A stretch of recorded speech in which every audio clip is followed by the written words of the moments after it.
Hi, my name's Liv. I study journalism and I want to be a professional talker one day. Today I'm going to talk about how everyone is addicted to things. I feel like the instant gratification that is idolized in our culture at this time has created addictive tendencies in all of us. I think pleasure being so instantaneous has trained our brains to be more and more okay with things than ever. And I think AI is aiding people in bad decision making. The sun is coming out a little bit now, so that's nice. I need to get like a lamp over here. Maybe I'll try that. I ended up just popping open the blinds.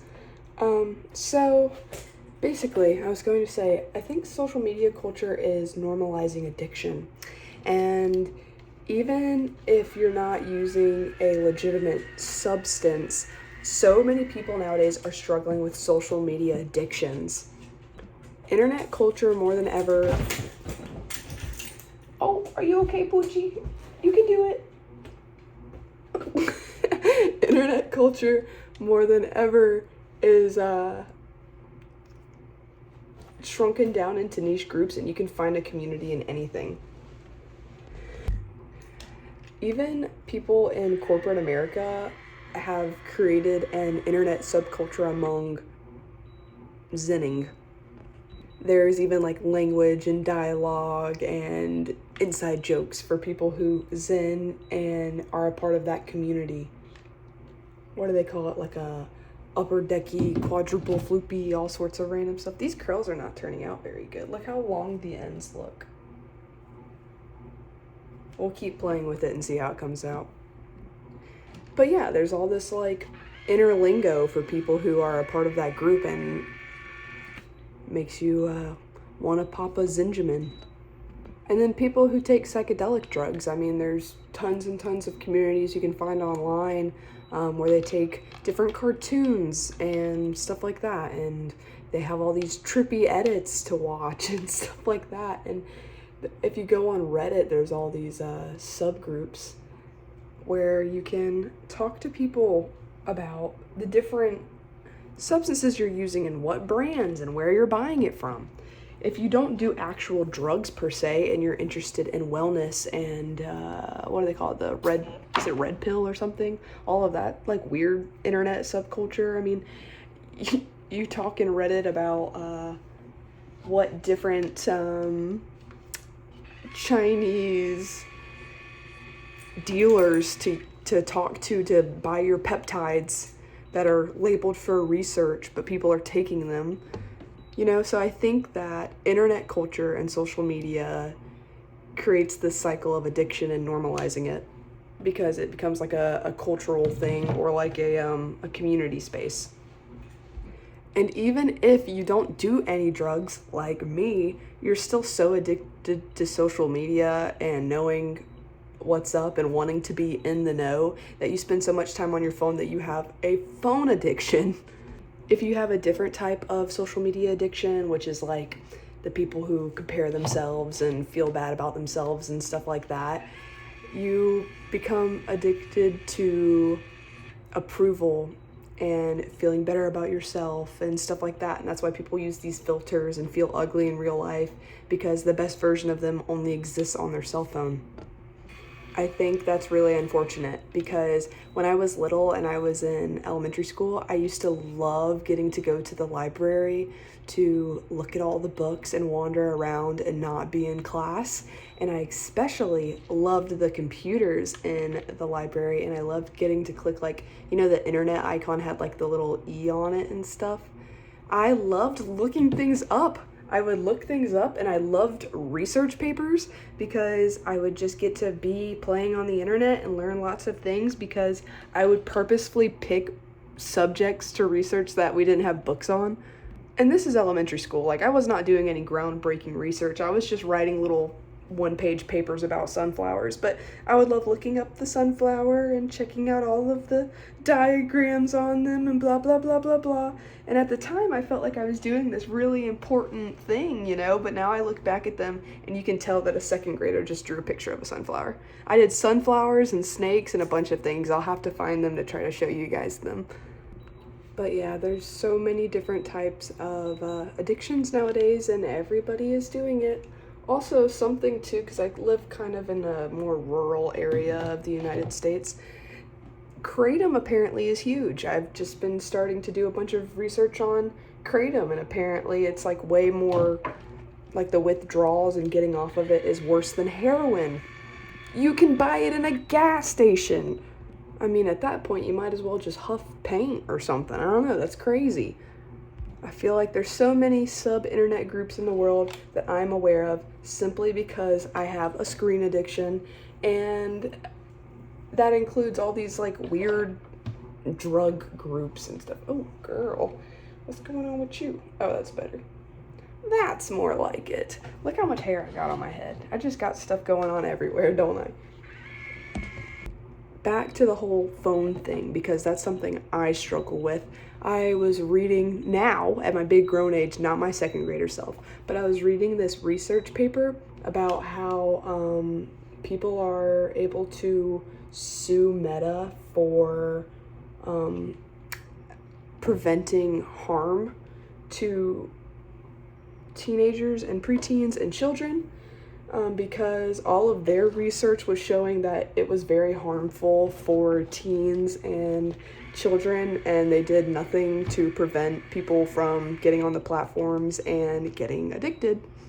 And the study showed that, well, there was another study, this is a different one, but they followed a group of children into their preteen years. It was like a 3-year-long study, and like some of the children were exposed to social media and others were not, and the ones that were exposed to it had like higher rates of depression and suicidal ideation and all of that super fun stuff. And I don't even think it's like a comparing your life to somebody else's for most people. I think it's that you're sucked into, because when you're on your phone, it's like some people, yeah, they engage with content that makes them feel bad for hours on end, but other people are just watching things that are entertaining and make them feel good, and that's why they spend so long doing it. You know, if it made you feel bad, eventually you would put it down, right? You'd get off. But no, at first it starts with just like watching entertainment. And then as the years go by and the months go by and however amount of time you want to call it, people start to realize how much time they are losing to this little light up box they carry around. And now that I'm grown and I live on, on my own and stuff like that, I think to myself, why do I bring my phone everywhere? And it's like, even when I go to the bathroom in this house, I walk to the bathroom with my phone. I walk to the kitchen with my phone. If I take my dog just to walk him down the when I walk him down the sidewalk, I take my phone. Now let's think about what a cell phone actually is. It is a box to talk to people. I don't need to talk to somebody every hour of the day. I'm not taking phone calls all day long. I've been recording for 8 minutes straight now and nobody has called me. So why do I have to carry this thing around with me everywhere like it's my crack pipe? Because I'm addicted to it. Because what if somebody wanted to talk to me?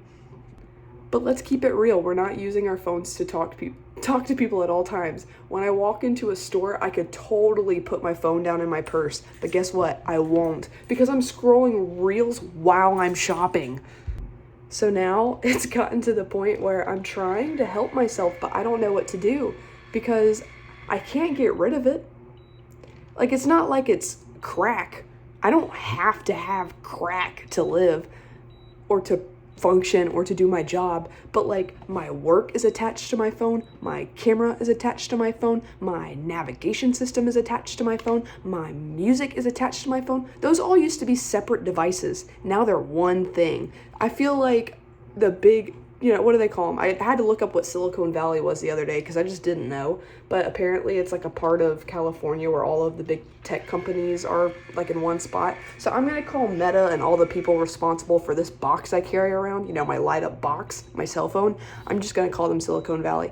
The reason why they put all of these machines into one separate item is not because they wanted to make your life better or blah, blah, blah, blah, blah. It's so that you couldn't get rid of it.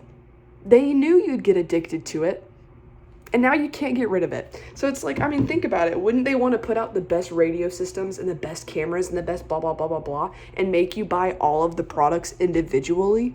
Like, as a businessman, doesn't that make more sense? Because if you have all these things to keep up with, you're more likely to break one of them and need to replace it. Throw in the never-ending lottery system that is scrolling online, and then it's like, boom, of course you'd never get rid of this. You can't. I love this curler. It does such a good job. A little plug real quick. I'm not selling it. Well, now I'll tell y'all what it is. It's called the Unbound Beauty in Motion curler. This thing is the GOAT. I am not good at curling my hair with an actual iron, so this thing saves me. For like every formal or like any event I've had to look nice for all through high school, bro, this thing is clutch. But yes, I think that the internet and online media and online culture normalizes addictions, it normalizes using substances, and it makes it cool and it makes it a community thing. And our phones ourselves, if you're not addicted to any of the other stuff. Don't even get me started on, I'm getting a call. Don't even get me started on lust and how sex sells. Because that's on your phone too, by the way. And that's just another thing to get addicted to. It's so easy to access and it's free and blah, blah, blah, blah, blah. And there's so many things to get addicted to. And they're all right there on your cell phone. And your cell phone is influencing your real life. So stay awake, stay alert, get off your phone, go outside, leave your phone in your car, and wake up. I downloaded this app called Blank, I think is what it's called. Blank or Blank Space or something like that. And if I'm being real, it hasn't helped me because it doesn't block any of your apps, but the app Opal does. The app Opal is fantastic. It blocks all of it. So you guys should give that a try if you also are struggling with a screen addiction. But I'm continuing to do research and I still can't put my phone down for the life of me. So we'll see how it all turns out and hopefully I find a way to break free. Okay, bye. Good luck, everyone. Curl reveal before we go. Boing. Okay, bye.